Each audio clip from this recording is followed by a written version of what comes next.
Sungguh Engkau adalah alasan sampai kami hidup hari ini Tuhan. Kami datang bukan lagi sebagai orang yang terhukum, tetapi kami datang sebagai orang yang dimerdekakan dari dosa. Kami bebas memanggil-Mu ya Aba Bapa kami. Kami bebas berseru kepadamu tanpa sekat Tuhan. Karena Engkau sudah menyelesaikannya bagi kami 2000 tahun yang lalu.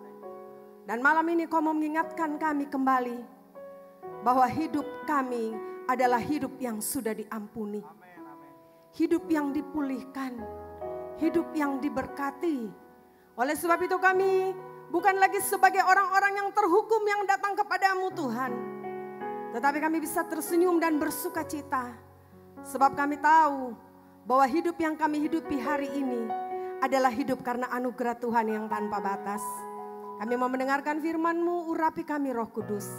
Di dalam nama Tuhan Yesus yang mengasihi Tuhan katakan, amin. Shalom, selamat malam saudara, silakan duduk. Puji Tuhan, firman Tuhan dalam masa-masa menyambut Paskah, satu peristiwa yang tidak bisa tidak merupakan peristiwa yang penting bagi kita semua.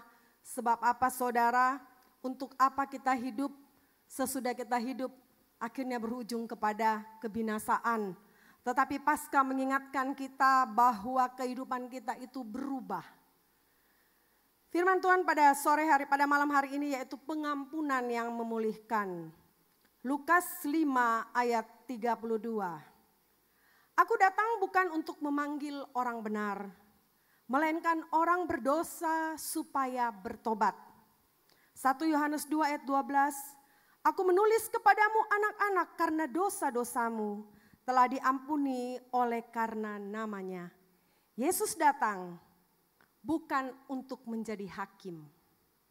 Yesus datang bukan untuk mencari orang yang tidak pernah berbuat salah. Tetapi Yesus datang karena Yesus tahu kalau manusia tidak ditolong, maka cepat atau lambat saudara, sesuai firman Tuhan Roma 6 ayat 23, upah dosa yang kita terima, yang kita pikul, bahkan bayi yang dari baru lahir pun yang belum tahu berbuat dosa, dia sudah ada upah dosa. Oleh sebab itu Tuhan datang ke dunia ini supaya apa saudara? Supaya saya dan saudara ini diampuni. Berita baiknya adalah saudara dan saya bukan lagi hidup di dalam hukuman yang mengatakan kamu berdosa, upahmu adalah maut.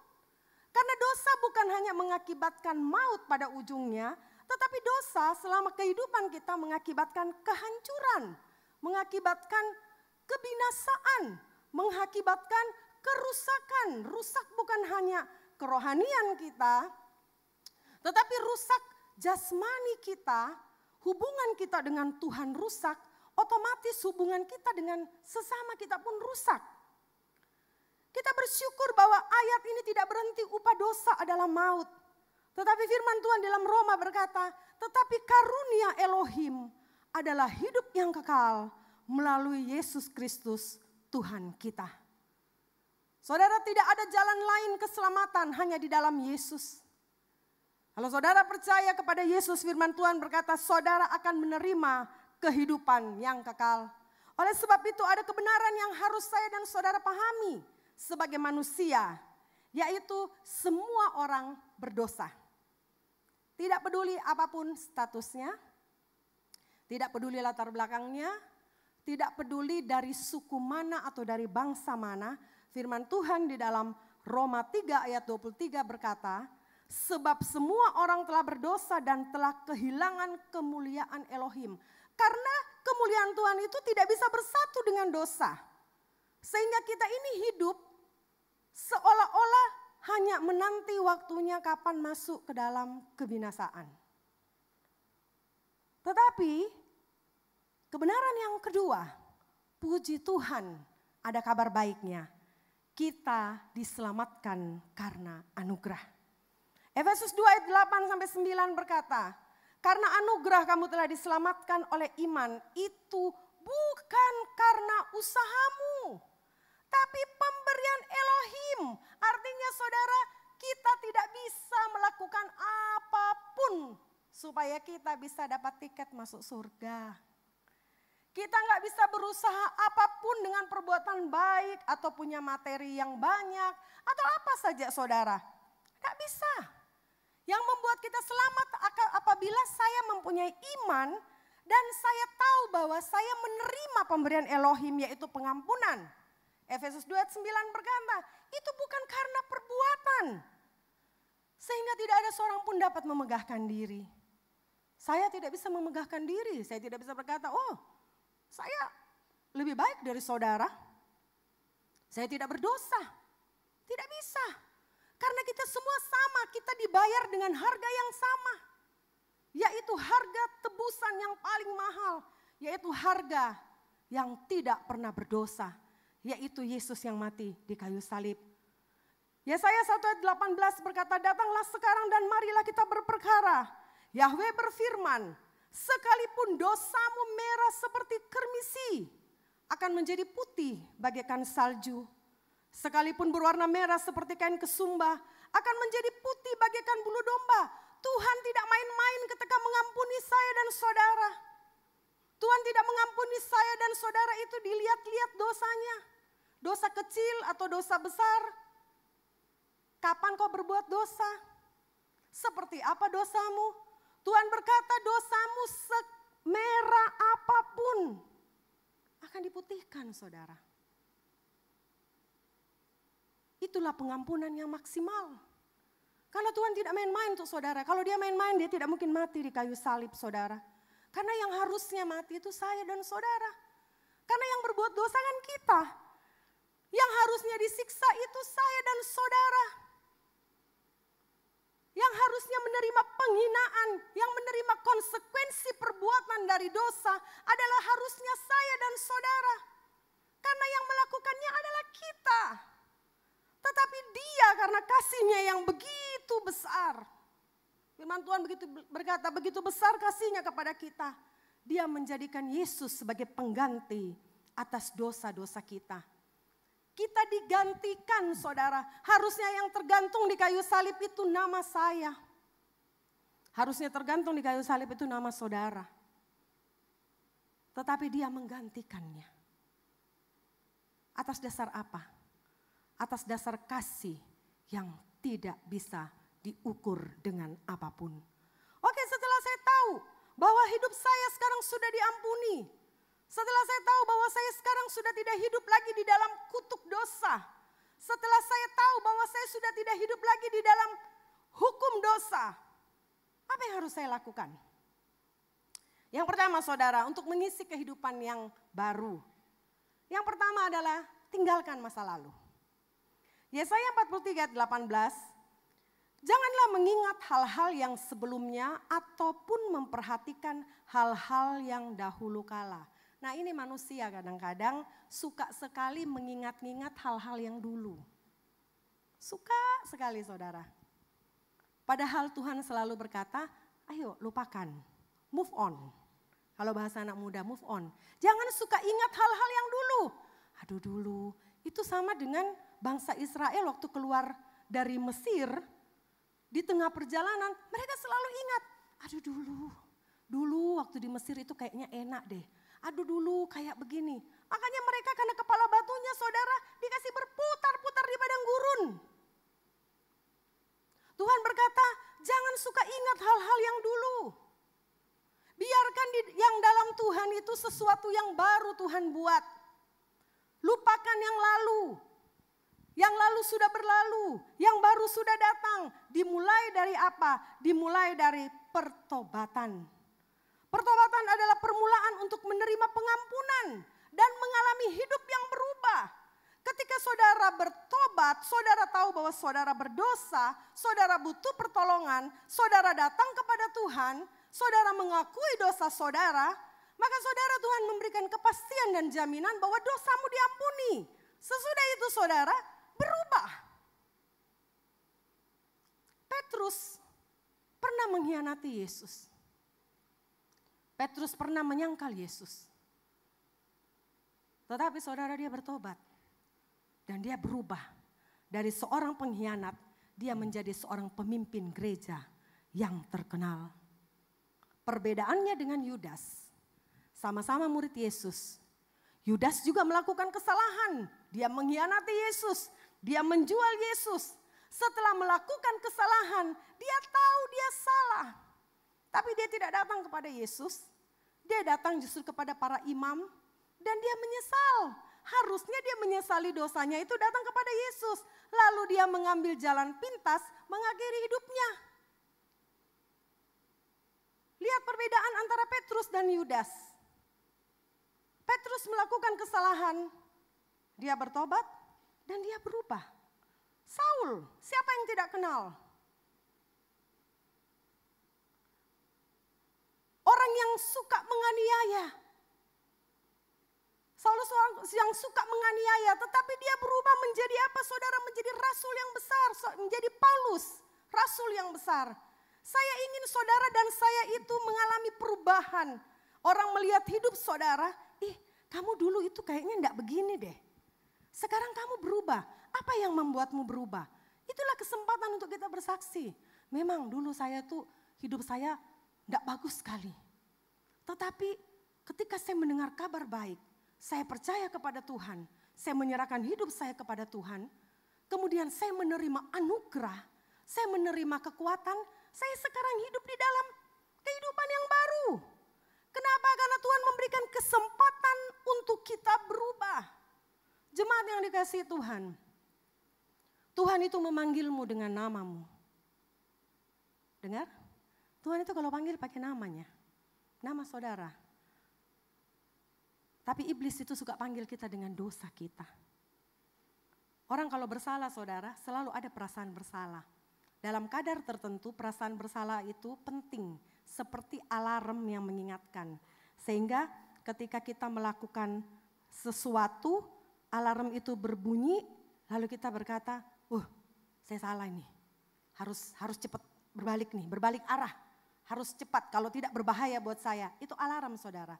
Tetapi kalau alarm itu sama coba. Kalau yang bangun alarm, apalagi kalau mau berangkat pagi-pagi. Saya mau tanya jujur, alarmnya diputar berapa kali di handphone? Kalau saya saudara alarmnya banyak kali. Ayo banyak yang senyum, berarti sama toh? Sama kan? Ya jadi kalau misalnya harus bangunnya jam 2, saya jam 2, misalnya jam 12 deh, paling gampang jam 12 saya harus bangun. Dari jam 11 itu alarmku setiap 15 menit berbunyi. Ya, kan? Tapi akibatnya adalah kalau berbunyi saya matikan. Karena saya tahu akan ada bunyi kedua. Saya matikan lagi. Akan ada bunyi ketiga, lah banyak ngangguk-ngangguk, sama toh saudara? Nah teman saya bilang begini, karena alarm handphonemu kau taruh di samping tempat tidurmu. Harusnya kau taruh tempat yang jauh. Supaya dia bunyi dan akibatnya kau harus turun jalan. Saya bilang kalau yang bunyi begitu lama sekali, bukan hanya saya yang bangun, satu rumah bangun. Ya, satu rumah bangun, saya nanti yang tidak enak. Saudara, alarm itu berbunyi, tetapi kalau kita mengabaikan, alarm itu akan mati. Hati nurani kita pun seperti itu. Kalau saudara terbiasa untuk membiasakan diri salah, lalu saudara bilang enggak apa-apa. Satu waktu enggak ada lagi saudara. Bukan dia tidak berbunyi, saudara kebal. Nah ini yang berbahaya. Oleh sebab itu firman Tuhan dalam Amsal 28 ayat 13 berkata, orang yang menutupi pelanggarannya tidak akan beruntung. Tetapi siapa yang mengakui dan meninggalkannya akan mendapat kemurahan. Kalau saudara ingin hidup saudara beruntung, jangan tutupi itu pelanggaran. Untuk apa? Tapi jika kita mengakui dan sesudah mengakui dikatakan kita tinggalkan, maka kita akan mendapatkan kemurahan. Kesalahanmu tidak mendefinisikan dirimu. Setelah kita diampuni, jangan mengulangi hal yang sama kembali. Ketika Tuhan memberikan permulaan yang baru, jangan mengulang kesalahan yang sama. Jangan menggunakan kata maaf sebagai penenang. Maaf ya, lalu habis itu ulangi lagi besok. Jangan saudara. Kenapa? Karena itu artinya saudara tidak betul-betul serius dengan pertobatan saudara. Kalau saudara ingin kehidupan yang baru, berani untuk berkata tidak kepada kehidupan atau dosa yang lama. Yang kedua saudara, berjalan bersama Tuhan. Kejadian 5 ayat 22, setelah memperanakkan Metusalah, Henokh berjalan dengan Elohim 300 tahun. Dan ia memperanakkan lagi anak-anak lelaki dan perempuan. Galatia 5 ayat 25, jika kita hidup oleh roh, marilah kita berjalan dalam roh. Ketika kita sudah mengalami pemulihan, hidup kita pulih dengan Tuhan, maka saudara berjalanlah bersama dengan Tuhan. Di dalam Kejadian diceritakan tentang Yusuf. Semua pasti tahu tokoh tentang Yusuf. Bukan hanya di ending kisahnya, bagaimana dia menjadi orang kedua yang bisa menentukan banyak perkara, orang yang hebat.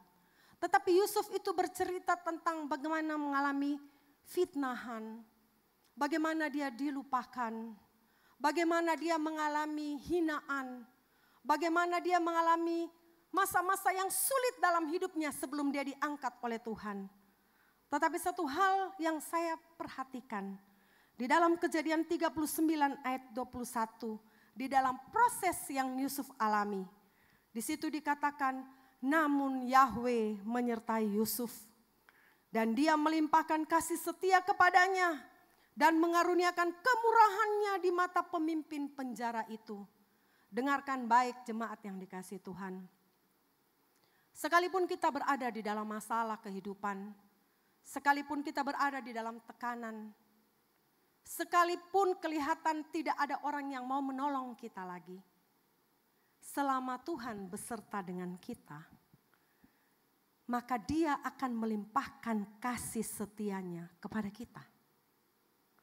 Dan karunia kemurahannya. Dan itu dapat dilihat oleh orang.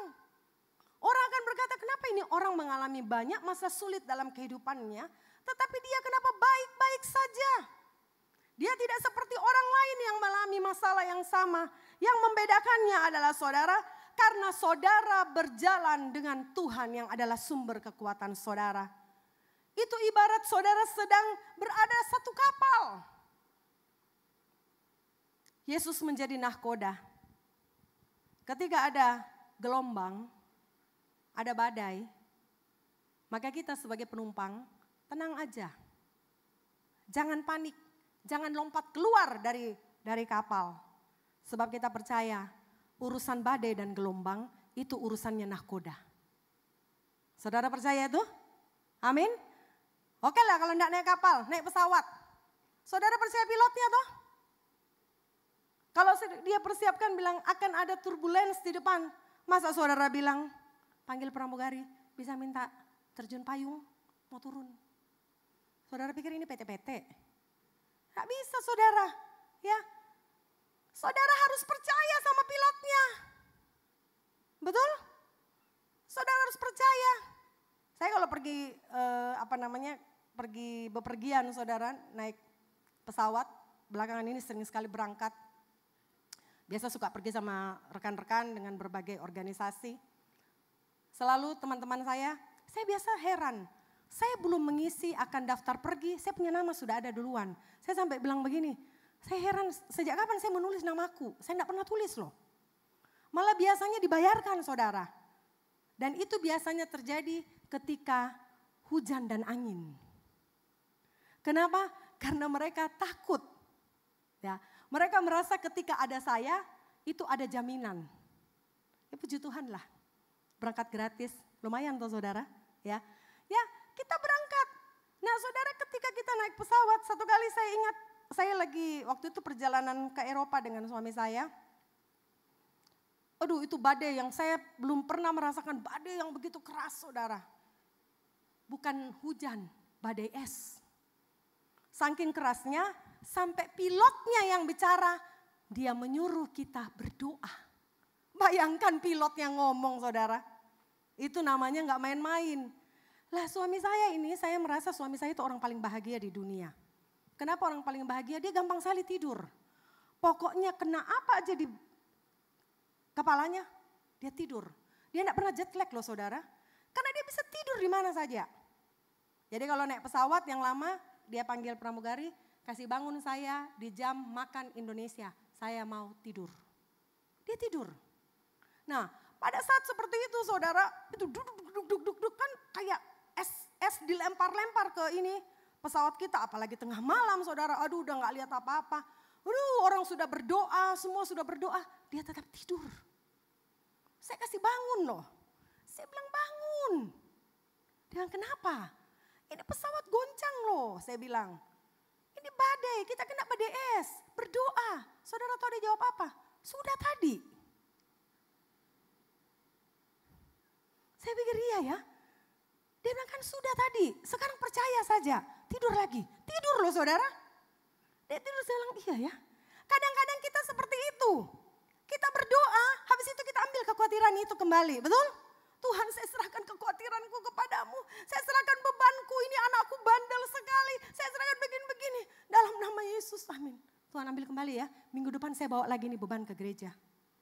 Jangan saudara, ketika saudara serahkan beban saudara, bagian saudara adalah tinggal tenang dan percaya.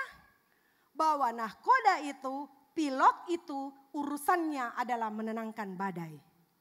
Bagian kita adalah jangan panik, tetap tenang, dengarkan instruksi.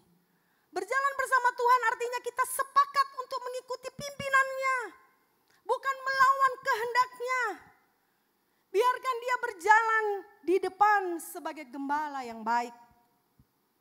Karena gembala yang baik berkata, dia akan membawa domba-dombanya yaitu saya dan saudara ke air yang tenang dan rumput yang hijau. Bahkan dia akan menghalau musuh karena gembala itu ada di depan. Kita domba mengikuti langkahnya. Yang terakhir saudara, bertahan dalam iman. Wahyu 2 ayat 10 bagian B. Setialah sampai mati dan aku akan memberikan kepadamu mahkota kehidupan. Yakobus 1 ayat 12. Berbahagialah orang yang sabar menanggung pencobaan. Karena ketika ia diuji, ia menerima mahkota kehidupan yang telah Tuhan janjikan kepada mereka yang mengasihi dia. Terjemahan lain berkata, berbahagialah orang yang bertahan dalam pencobaan. Ini yang susah. Bertahan dalam pencobaan. Seringkali saudara, ketika kita sudah diampuni Tuhan, kita jalan bersama dengan Tuhan, lalu kita pikir perjalanan itu akan lurus. Tidak ada masalah. Harusnya semua baik-baik saja. Tetapi saudara, yang harus saya dan saudara pahami, selama kita masih hidup di bawah bumi ini, ada yang namanya hukum alam. Ada yang namanya hukum pada umumnya. Hujan itu turun bukan hanya untuk orang baik, juga orang yang jahat.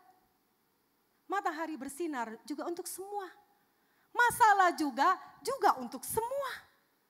Yang membedakan saya dan saudara adalah saya tahu siapa yang berjalan bersama saya di tengah hujan. Saya tahu ketika badai tidak ada yang pegang tangan orang itu bisa terlempar dengan badai. Saya tahu kalau saya jalan dengan Tuhan ada badai, saya tahu selama saya tidak lepas pegangan saya akan baik-baik saja. Kenapa saudara? Karena hari-hari ini kesetiaan itu sangat rendah.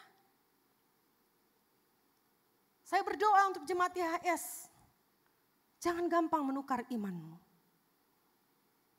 Jangan saudara, karena firman Tuhan berkata, ada upah yang menantikan saudara.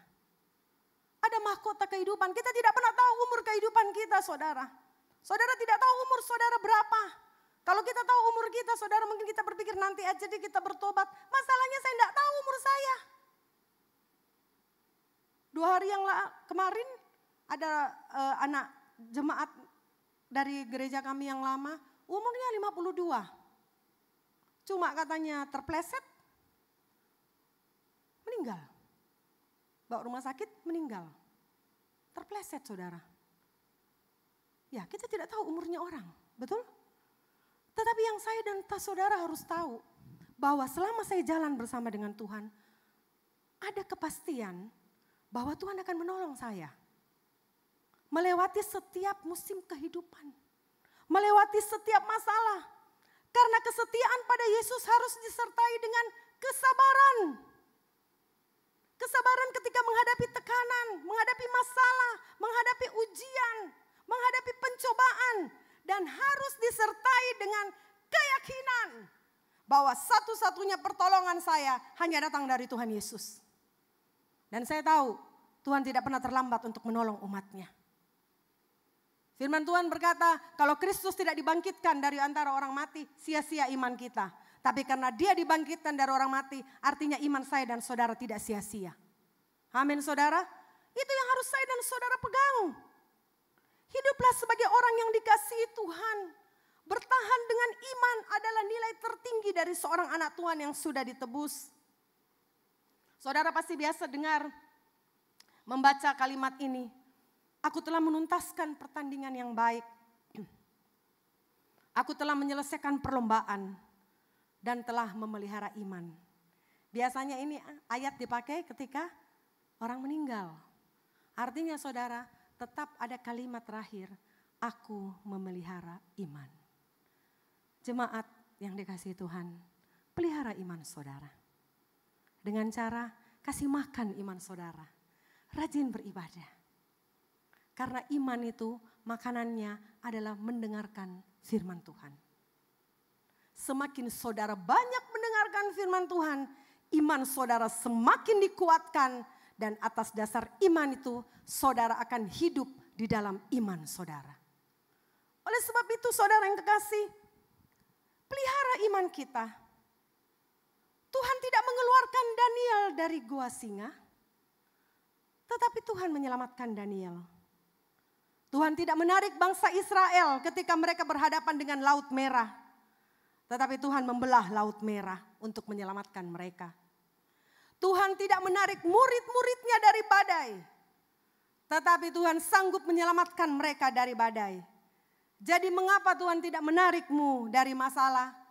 Karena Tuhan sanggup menolongmu keluar dari masalah. Dengarkan firman Tuhan ini baik-baik. Jangan ukur Tuhan di dalam ukuran kita manusia yang terbatas. Segala sesuatu ukuran kita dengan Tuhan pasti berbeda. Waktu kita pun berbeda dengan waktu Tuhan. Tetapi yang harus kita yakini bahwa Tuhan sanggup menolong saya dan saudara. Kalau dia tidak menyayangkan dirinya sendiri, mati bagi saya dan saudara, masa dia akan melihat saudara dan saya menderita? Tidak mungkin saudara. Tapi kadang-kadang kalau dia izinkan itu terjadi, itu akan mendatangkan kebaikan bagi kita. Bahkan firman Tuhan berkata, sekalipun orang mereka-reka yang jahat terhadap kita, orang merencanakan yang jahat kepada kita, kalau saudara berjalan bersama dengan Tuhan, maka saudara yang ajaibnya adalah Tuhan bisa balik itu sesuatu yang jahat menjadi kebaikan bagimu. Orang bisa merencanakan yang jahat padamu, tidak usah takut. Selama saudara bersama dengan Tuhan, maka dia berhadapan dengan Tuhan. Saudara, Raja Daud adalah orang yang setia. Saya khotbah kemarin di Hiros. Ada yang tahu kenapa Daud pergi ke medan perang? Saudara, ada yang tahu? Ada beberapa anak Hiros yang jawab, untuk berhadapan dengan Goliat. Daud pergi ke medan perang untuk perang. Oke, tidak salah, tapi belum tepat. Yang benar adalah Daud pergi ke medan perang karena disuruh bawa roti sama papanya. Untuk bawa untuk saudara-saudaranya. Saudara, kalau Daud ini tidak setia dalam perkara kecil, dia bilang, ngapain saya bawa roti ke medan perang? Untuk apa? Tapi karena dia setia membawa roti, saudara, sampailah dia ke medan perang dan dia mendengar Goliat menghina bala tentara Elohim. Jangan sepelekan hal yang kecil dalam hidupmu. Terkadang Tuhan izinkan hal yang kecil dalam hidupmu karena Tuhan mau promosi hidup saudara. Ketika dia melihat roti ini, yang kecil ini, dia pergi ke medan perang, dia mendengar Goliat, dia bilang, siapa itu? Saya hadapi dia ya. Wah saudara, mantap, seorang Daud yang kecil.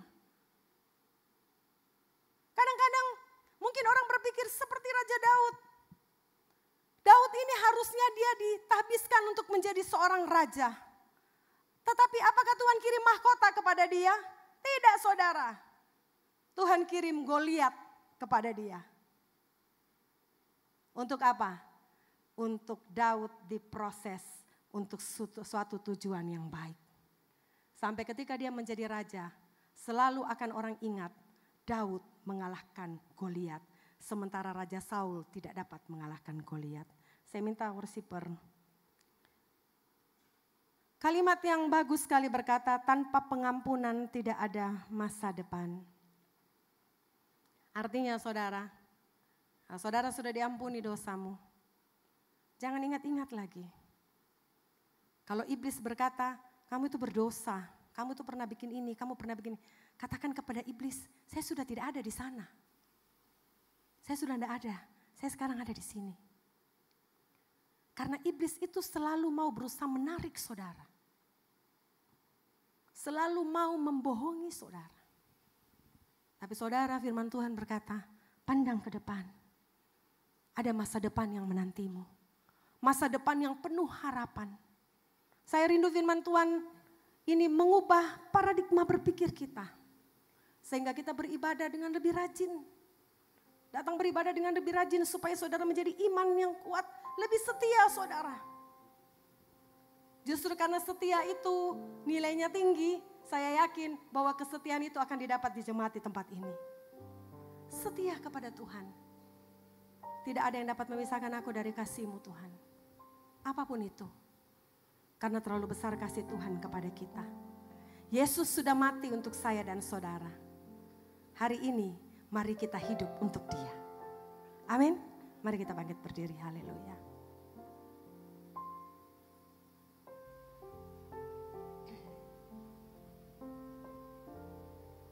Terima kasih Tuhan. Bukan dengan barang fana Kau membayar dosaku, dengan darah yang mahal, tiada noda dan celah. Terima kasih Tuhan. Bukan dengan emas perak Kau menebus diriku, oleh segenap kasih dan pengorbananmu, ku telah mati dan tinggalkan cara hidupku yang lama. Semuanya sia-sia dan tak berarti lagi. Hidup ini ku letakkan pada mesbah-Mu ya Tuhan. Jadilah padaku seperti yang Kau ingini. Jemaat yang dikasihi Tuhan, engkau sudah diampuni. Engkau sudah diampuni. Terima ini. Engkau adalah ciptaan yang baru, yang lama sudah berlalu, yang baru datang dalam hidupmu. Terima dengan imanmu. Engkau bukan lagi orang yang terhukum. Engkau bukan lagi orang yang diintimidasi oleh iblis. Engkau adalah orang-orang merdeka. Mari engkau nyanyikan pujian ini. Dan katakan, Tuhan, aku tidak mau lagi hidup dengan cara hidupku yang lama. Kalau yang dulu aku bermain-main dengan dosa, sekarang tidak, Tuhan. Kalau dulu aku menjadi orang yang tidak baik, sekarang tidak, Tuhan. Kalau dulu aku malas beribadah, sekarang tidak, Tuhan. Kalau dulu aku hidup untuk diriku sendiri, sekarang tidak, Tuhan. Sekarang aku bukan hanya mau menjadi orang baik, tapi aku mau menjadi pembawa kabar baik. Amin. Agar banyak jiwa-jiwa di sana, saudara bawa datang beribadah, percaya kepada Yesus. Haleluya, haleluya. Ku telah mati dan tinggalkan cara hidup yang lama. Semuanya sia-sia dan tak berarti lagi. Hidup ini ku letakkan pada mezbahmu ya Tuhan. Jadilah padaku seperti yang Kau ingini. Sekali lagi katakan, aku telah mati, aku tinggalkan hidupku yang lama. Ku telah mati dan tinggalkan cara hidupku yang lama. Semuanya sia-sia dan tak berarti lagi. Hidup ini ku letakkan pada mezbahmu ya Tuhan. Jadilah padaku Jadilah padaku seperti yang Kau ingini. katakan, jadilah kehendakmu Tuhan. Jadilah padaku seperti yang Kau ingini. Jadilah padaku seperti yang Kau ingini. Haleluya, haleluya. Saudara, beri tepuk tangan yang terbaik buat dia. Hanya dia Yesus yang terima segala hormat, segala pujian, segala kemuliaan. Kami bersyukur Tuhan untuk firman-Mu yang memerdekakan kami, yang mengingatkan kami bahwa kami bukan orang lagi terhukum, tetapi Engkau sudah mengampuni kami, Engkau memulihkan kami, Engkau mengobati setiap luka kami. Bahkan Tuhan, Engkau akan menggantikan hal-hal yang hilang dari hidup kami. Lebih daripada yang pernah kami pikirkan, bahkan lebih daripada apa yang kami doakan. Diberkati setiap jemaat yang setia. Biar bukan kami hanya menjadi orang yang setia, tetapi kami membawa orang lain datang kepada Yesus. Agar mereka juga mendapatkan kabar baik ini dan sama-sama bertumbuh, beriman di dalam Tuhan. Diberkati kami semua Tuhan. Bersyukur Tuhan baik. Dalam nama Yesus yang mengasihi Tuhan katakan, amin. Tuhan Yesus berkati.